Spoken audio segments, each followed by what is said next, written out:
മക്കയിലെ ശക്തിയും ശൗര്യമുള്ള സ്ത്രീകളിൽ ഒരാളായിരുന്നു മാലിക്കിന്റെ മകളായ കുനാസ്. ഒരിക്കൽ തന്റെ മകൻ മുഹമ്മദിൽ നിന്ന് പുതിയ മതം പഠിക്കുന്നതായി ചിലർ കുനാസിനെ അറിയിച്ചു.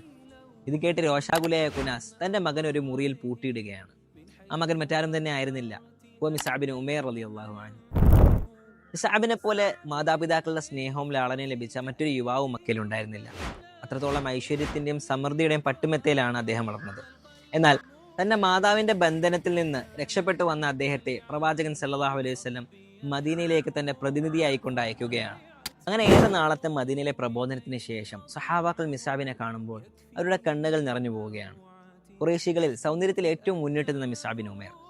ചരിത്രകാരന്മാർ മക്കയിലെ ഏറ്റവും പരിമളം വീശുന്ന വ്യക്തിയായി വിശേഷിപ്പിച്ച മിസ്അബ് ബിൻ ഉമൈർ ധരിച്ചിരുന്നത് വരുണ്ട് കീറിയ പരുക്കൻ വസ്ത്രങ്ങളായിരുന്നു. അദ്ദേഹത്തിന്റെ രൂപവും വേഷവും കണ്ട് തിരുദൂതരുടെ കണ്ണുകൾ പോലും നിറഞ്ഞുപോയി.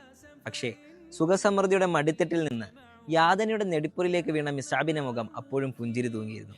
അദ്ദേഹത്തിന്റെ മനോവീര്യവും വിശ്വാസവും അത്രത്തോളം അചഞ്ചലമായിരുന്നു. ഈ കാലഘട്ടത്തിൽ ദുനീവിയായ സുഖങ്ങൾക്ക് വേണ്ടി ദീനിനെ മറക്കുന്ന എല്ലാ യുവാക്കളും പാഠമാക്കേണ്ടതാണ് ഇസ്ലാമിന് വേണ്ടി തന്റെ സുഖങ്ങളെല്ലാം ഉപേക്ഷിച്ച മഹാനായ ഈ സ്വഹാബിയുടെ ചരിത്രം.